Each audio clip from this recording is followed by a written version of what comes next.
السلام علیکم students, I hope کہ آپ سب لوگ بالکل خیریت سے ہوں گے۔ تو آج ہم لوگوں نے ترجمۃ القرآن کا علمی و عملی نکات پڑھنے ہیں۔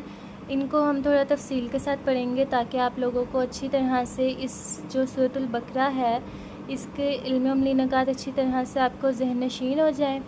تو سب سے پہلے ہم لوگ پڑھنا سٹارٹ کرتے ہیں ریڈنگ۔ تو سورۃ البقرہ کے مطالعے سے جو علمی و عملی نکات معلوم ہوتے ہیں ان میں سے چند درج ذیل ہیں کہ سورۃ البقرہ کے جو ہم لوگوں نے ریڈنگ کی ہے اور سورۃ البقرہ کے مطابق ہم لوگوں کو جو علمی و عملی نکات معلوم ہوئے ہیں ان میں سے چند یہاں پہ درج ذیل ہیں۔ تو ہم پڑھتے ہیں کہ کس طرح کے علمی و عملی نکات ہم لوگوں نے معلوم کیے ہیں۔ تو سب سے پہلا ہے ایمان کا اظہار عمل سے ہوتا ہے جس میں اولین عمل نماز ادا کرنا ہے۔ اچھا، اس میں ہم لوگوں کو بتایا ہوا ہے ایمان کا اظہار۔ اب ہم لوگوں کا جتنا مرضی ایمان ہو تو اور ہم لوگوں نے اظہار بھی کرنا ہو کہ ہم لوگ ہم لوگ کو اللہ تعالیٰ پر ایمان ہے، ہم مسلمان ہیں، اور ہم لوگوں نے اظہار کرنا ہو اللہ تعالیٰ کے سامنے کہ ہم لوگوں نے اگر ایمان کا اظہار کرنا ہے تو وہ ہم کوئی عمل کر کے کریں گے۔ ہم لوگوں نے کسی بھی چیز کا اظہار کرنا ہوتا ہے تو ہم اس کے لیے کوئی نہ کوئی عمل کرتے ہیں، کوئی نہ کوئی اسٹیپ لیتے ہیں۔ تو جیسے کہ میں آپ لوگوں کی اگزامپل دیتی ہوں۔ جیسے کہ ہم لوگ اسٹڈیز میں ہم لوگ اچھی طرح سے پڑھتے ہیں، ہم لوگ اپنے ٹیچرز کو دکھانے کے لیے، ان کو اظہار کرنے کے لیے کہ ہم لوگ بہت اچھا پڑھتے ہیں، ہم محنت کرتے ہیں۔ تو ہم لوگ اظہار کس طرح سے کرتے ہیں؟ جب ہم لوگوں کے ایگزامز ہوتے ہیں، ٹیسٹ ہوتے ہیں، تو ہم لوگ کہتے ہیں کہ ہم لوگ اتنی اچھی تیاری کریں گے، ہم اچھے نمبر لیں گے، تو ہمارے ٹیچر کو پتہ چلے گا کہ ہم اچھا پڑھتے ہیں، ہم محنت کرتے ہیں۔ اسی طرح سے ہم لوگوں نے جب اللہ تعالیٰ کے سامنے ایمان کا اظہار کرنا ہوتا ہے تو ہم کیا عمل کرتے ہیں ہم، جس میں اولین عمل نماز ادا کرنا ہے، جس میں جو سب سے بہتر، سب سے فرسٹ نمبر پہ جو عمل ہے وہ کیا ہے؟ ہمیں نماز ادا کرنی چاہیے۔ جب ہم اللہ تعالیٰ کے سامنے اللہ تعالیٰ کی خاطر نماز ادا کرتے ہیں نا، تو یہ ہم ایمان کا اظہار کرتے ہیں کہ ہم اللہ تعالیٰ کے سامنے اپنے ایمان کا اظہار کرتے ہیں۔ پھر اس کے بعد ہم لوگوں کے پاس سیکنڈ نکات ہے، اللہ تعالیٰ ان لوگوں کو گمراہ کرتا ہے جو اللہ تعالیٰ کے عہد کو توڑتے، قطع رحمی، رشتہ داروں سے برا سلوک کرتے اور زمین پر فساد مچاتے ہیں۔ اچھا، اللہ تعالیٰ ان لوگوں کو گمراہ کرتا ہے۔ اچھا دیکھیں، جب ایک انسان، جس طرح اللہ تعالیٰ انسان کو ہدایت دیتا ہے نا، اسی طرح اللہ تعالیٰ انسان کو اس کے حال پر ہی چھوڑ دیتا ہے۔ کہ کچھ انسان ہوتے ہیں جو اتنے گناہ مانگتے ہیں، اللہ تعالیٰ کی نافرمانی کرتے ہیں، اور اللہ تعالیٰ کی نافرمانی کرتے ہیں نا تو اللہ تعالیٰ سے توبہ بھی نہیں کرتے، تو اللہ تعالیٰ ان لوگوں کو ان کے حال پر چھوڑ دیتا ہے۔ اس کا مطلب وہ لوگ گمراہی کی طرف جاتے ہیں، اللہ تعالیٰ ان سے اتنا سخت ناراض ہوتے ہیں کہ اللہ تعالیٰ ان کو ہر چیز عطا کرتے ہیں لیکن ہدایت نہیں عطا کرتے۔ تو سوچو ان کے لیے کتنا بڑا لاس ہے یہ۔ تو لکھا ہوا ہے کہ اللہ تعالیٰ کن لوگوں کو گمراہ کرتا ہے؟ جو اللہ تعالیٰ کے عہد کو توڑتے ہیں۔ اللہ تعالیٰ کے عہد مطلب اللہ تعالیٰ سے ہم انسانوں نے جو وعدے کیے ہیں، جو اللہ تعالیٰ کے ساتھ وعدے ہیں کہ ہم نماز ادا کریں گے، روزہ رکھیں گے، لوگوں کے ساتھ اچھا سلوک کریں گے، زکوٰۃ ادا کریں گے، لوگوں کے ساتھ حسن سلوک سے پیش آئیں گے، اور جتنے بھی ہم لوگوں کے اللہ تعالیٰ کے ساتھ عہد ہیں وہ انسان اس اللہ تعالیٰ کے عہد کو توڑتا ہے، قطع رحمی کرتا ہے۔ قطع رحمی کیا کہتے ہیں؟ رشتہ داروں کے ساتھ برا سلوک کرنا، رشتہ داروں کے ساتھ تعلقات ختم کر دینا، رشتہ داروں کی ضرورت میں ان کے کام نہ آنا، تو وہ کیا ہے؟ ہم لوگوں کے قطع رحمی کہلاتا ہے۔ تو اللہ تعالیٰ ان لوگوں کو گمراہ کرتا ہے جو قطع رحمی بھی کرتے ہیں، مینس کے رشتہ داروں کے ساتھ برا سلوک کرتے ہیں، اور زمین پر فساد مچاتے ہیں۔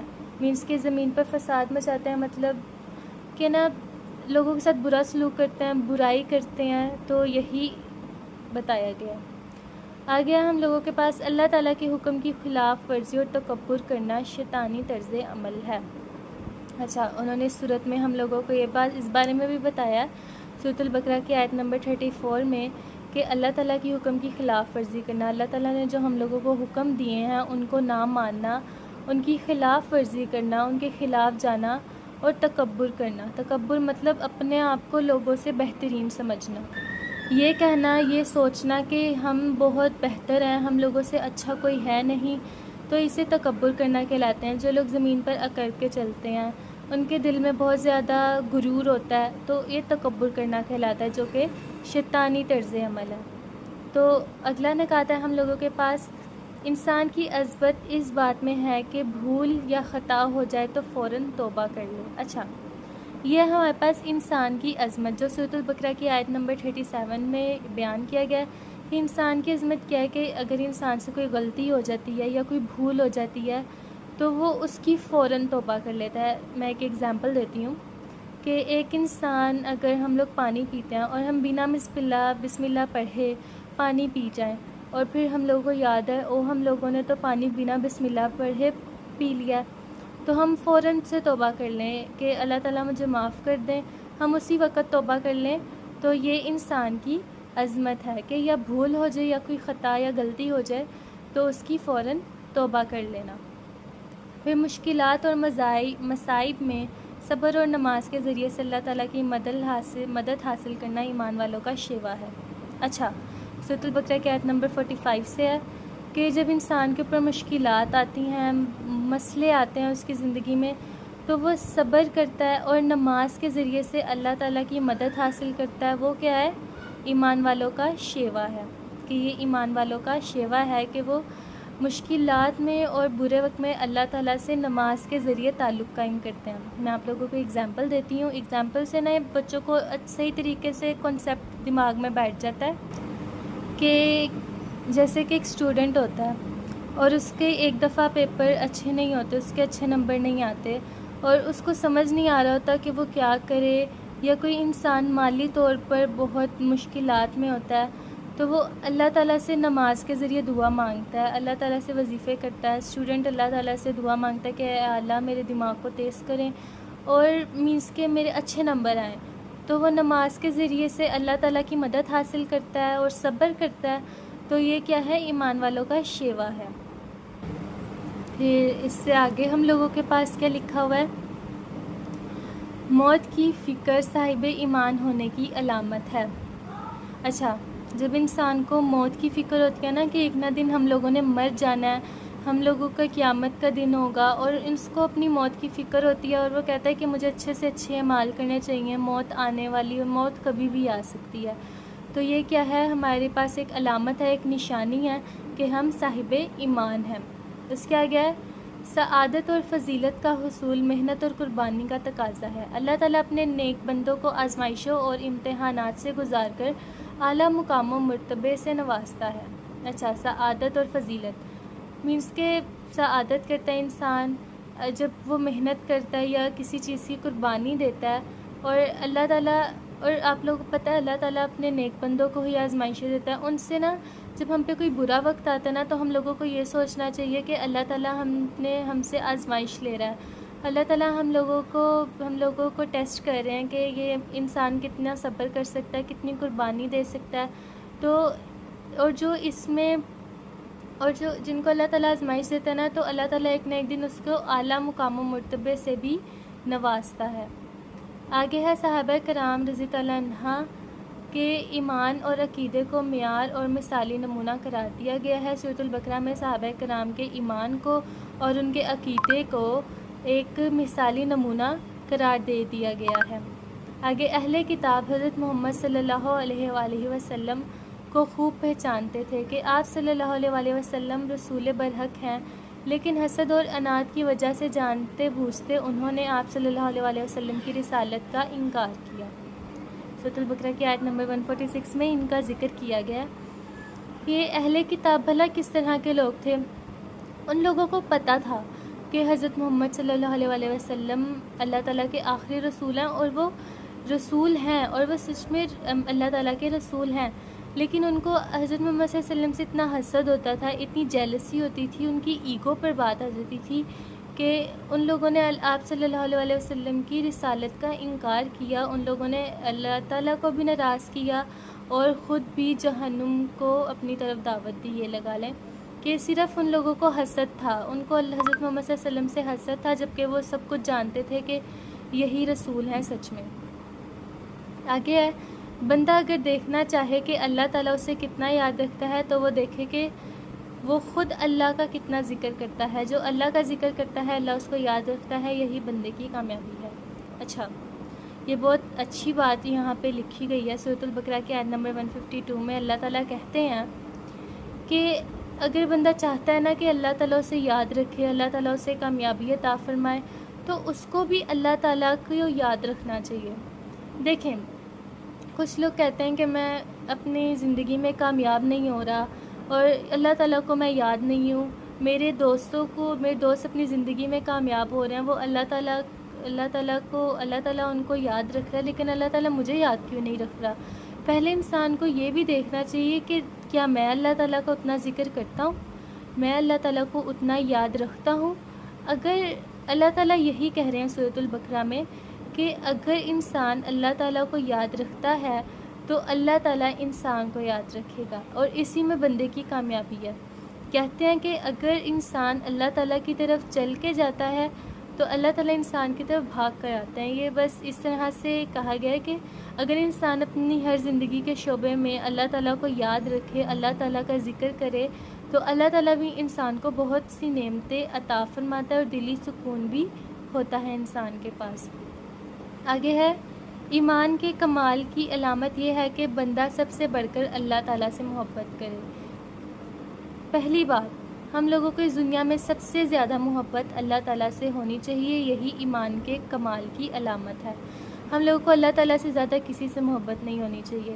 سب سے پہلے ہمیں اللہ تعالیٰ سے محبت ہونی چاہیے, پھر حضرت محمد صلی اللہ علیہ وسلم سے محبت ہونی چاہیے, پھر انسان کو اپنے والدین سے محبت ہونی چاہیے, اپنے بہن بھائیوں سے محبت ہونی چاہیے, اپنے رشتہ داروں سے اور خود سے محبت ہونی چاہیے.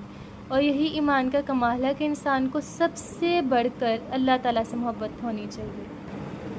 پھر آتا ہے ہم لوگ پاس اگلا, اللہ دعا مانگنے والوں کی دعا ضرور قبول کرتا ہے. جیسا کہ ہم سب جانتے ہیں کہ ہم اللہ تعالیٰ سے دعا مانگتے ہیں نا, تو چاہے ہم لوگوں کو دعا قبول ہونے میں جتنا مرضی ٹائم لگ جائے, کچھ لوگوں کی دعا ایک دن میں قبول ہو جاتی ہے, کچھ لوگوں کی دعا 1 سال میں ہوتی ہے, کچھ لوگوں کی مہینوں میں ہوتی ہے, لیکن اللہ تعالیٰ دعا مانگنے والے کی دعا لازمی قبول کرتا ہے, ضرور قبول کرتا ہے.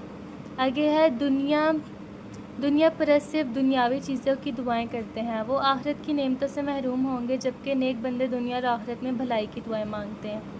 سورۃ البقرہ میں یہ بھی بیان کیا گیا ہے. اچھا, تو اس میں ہم لوگوں کو اللہ تعالیٰ کیا بیان کر رہے ہیں؟ اس میں اللہ تعالیٰ کہہ رہے ہیں جو لوگ دنیا پرست لوگ ہوتے ہیں نا, وہ صرف دنیاوی چیزوں کے لیے دعائیں کرتے ہیں, تو وہ آخرت کے لیے اپنی دعا نہیں کرتے, تو صرف دنیا کی کامیابی کے لیے دعائیں کرتے ہیں. جبکہ جو نیک لوگ ہوتے ہیں وہ اپنی آخرت کی بھلائی کی بھی دعا مانگتے ہیں اور دنیا کی بھلائی کے لیے بھی دعا مانگتے ہیں. تو اس سے کیا ہوتا ہے کہ جو صرف دنیا کی چیزوں کے لیے دعا کرتے ہیں وہ آخرت کی نعمتوں سے محروم ہو جائیں گے, جبکہ نیک بندوں کو آخرت میں بھی نعمتیں ملیں گی اور دنیا میں بھی. تو ہم لوگوں کو اپنی آخرت کے لیے بھی دعا مانگنی چاہیے. آگے, اللہ تعالیٰ نے مال خرچ کرنے کی یہ ترتیب بتائی ہے کہ پہلے والدین, رشتہ دار اور پھر دیگر حاجات مندوں پر خرچ کیا جائے. اچھا, جب ہم لوگوں مال ہمارے پاس ہوتا ہے نا, تو ہم لوگوں کو مال خرچ کرنے کی اللہ تعالیٰ نے ترتیب بتائی ہے کہ ہم لوگوں کا ہمارے مال کا سب سے پہلا حق ہمارے والدین کا ہے, والدین کے بعد رشتہ داروں کا, رشتہ داروں کے بعد ایسے ضرورت مند لوگوں کا جن پر ہم لوگوں کو خرچ کرنا چاہیے. جو بیچارے لوگ ضرورت مند ہوتے ہیں, تنگ دستی میں ہوتے ہیں, ہم لوگوں کو ان کی بھی مدد کرنی چاہیے. پھر انسان اپنی لا علمی یا ناقص علم کی وجہ سے فائدے کو نقصان اور نقصان کو فائدہ سمجھ بیٹھتا ہے. اچھا, کچھ انسان اس طرح کے ہوتے ہیں جو ان کو لا علم یا ناقص علم مطلب ان کے پاس علم اتنا زیادہ نہیں ہوتا, اس کی وجہ سے وہ جو ان کا فائدہ ہوتا ہے نا اس کو نقصان سمجھ بیٹھتے ہیں, اور جو ان کا نقصان ہوتا ہے اس کو فائدہ سمجھ بیٹھتے ہیں. آگے ہم لوگوں کے پاس جس قوم میں اجتماعی بزدلی آ جائے وہ زوال اور ہلاکت سے نہیں بچ سکتی. اچھا, اللہ تعالیٰ نے کہا ہوا ہے کہ جو مسلمان ہوتا ہے نا وہ بہت بہادر ہوتا ہے, لیکن جو ایسی قوم جس کے اندر بزدل آ جائے, وہ ڈرنا شروع ہو جائیں, وہ کسی بھی چیز سے ڈرنا شروع ہو جائیں, تو ان کے لیے زوال ہے. وہ ہر چیز میں آؤٹ ہو جائیں گے اور ان کے لیے آگے زوال ہے اور وہ بچ نہیں سکتے، کیونکہ ہم لوگوں کو کسی بھی چیز سے نہیں ڈرنا چاہیے، ہمیں اللہ تعالیٰ کے علاوہ کسی بھی چیز سے نہیں ڈرنا چاہیے۔ اس کے آگے لکھا ہوا ہے دین میں کوئی جبر نہیں، یعنی دین قبول کرانے میں کسی پر جبر اور زبردستی جائز نہیں ہے۔ اچھا، جب بھی ہم لوگوں نے اسلام کی دعوت دینی ہوتی ہے نا، تو ہم لوگوں کو نا فورس نہیں کرنا چاہیے، مینس کہ جب ہم لوگ دین کی دعوت دیتے ہیں تو ہم لوگ دین کے بارے میں سب کچھ بتاتے ہیں، لیکن کوئی جبر اور زبردستی نہیں ہوتی، جائز ہی نہیں ہے کہ اگر اگلے بندے نے دائرہ اسلام میں داخل ہونا ہے تو وہ ہو جائے گا، اور اگر اس نے نہیں ہونا تو وہ نہیں ہوگا، اور اس میں کوئی زبردستی والی بات نہیں ہے۔ ہم لوگوں نے اسے اللہ تعالیٰ کا سیدھا راہ دکھا دیا، آگے اس کی مرضی ہے کہ وہ کون سا راہ اختیار کرتا ہے، وہ سیدھا راہ اختیار کرتا ہے یا برا راہ اختیار کرتا ہے۔ آگے احسان جتانے، دکھاوا کرنے اور تکلیف پہنچانے سے نیکی ضائع ہو جاتی ہے۔ اگر ہم کسی پر احسان کرتے ہیں، کسی کی مدد کرتے ہیں، پھر بعد میں اسے جتاتے ہیں، ہمارے پاس ہم نماز پڑھ رہے ہوتے ہیں اور ہمارے سامنے اور بھی لوگ ہوتے ہیں، تو ہم ان کو دکھانے کے لیے نماز پڑھیں یا کسی کو تکلیف پہنچائیں، کسی کو ہرٹ کریں، تو اس سے ہماری جو ہم نیکی کر رہے ہوتے ہیں نا، وہ ہماری ضائع ہو جاتی ہے۔ آگے ہے قرض کے معاملات کو تحریر میں لانے اور ان پر گواہ بنانے کی تلقین فرمائی گئی ہے کہ جب قرض کے معاملات ہوتے ہیں نا، تو ہم لوگوں کو جو ہوتا ہے نا، ہم لوگوں کو گواہ بننے کی تلقین بیان کی گئی ہے۔ آگے ہے سود سے حاصل ہونے والے میں برکت نہیں ہوتی، اس کا انجام مفلسی اور تباہی ہے۔ سود بہت بری چیز ہے، جیسا کہ اگر ہم لوگ سود پہ، جو لوگ سود کھاتے ہیں نا، وہ تو ان کا انجام بہت برا ہے۔ ایک تو ان کے لیے آخرت میں بھی بہت برا انجام ہوگا، اور دنیا میں بھی وہ پریشان اور بے چین رہیں گے، ان کے لیے اچھا نہیں ہوگا۔ آگے انسان اپنے اعمال کا خود ذمہ دار ہے، اسے اچھے اعمال پر ثواب اور برے اعمال پر عذاب دیا جائے گا، کہ انسان اپنے اعمال کا ذمہ دار خود ہے۔ اگر وہ دنیا میں اچھے اعمال کرے گا تو اسے ثواب ملا جائے گا، اور اگر برے اعمال کرے گا تو اس پر عذاب کیا جائے گا۔ تو یہ تھے ہمارے پاس علمی عملی نکات۔ آئی ہوپ کہ آپ لوگوں کو سمجھ آ چکے ہوں گے۔ اگر سمجھ آ گئے ہیں تو میرے چینل کو لائک، سبسکرائب اور شیئر کیجیے گا۔ اللہ حافظ۔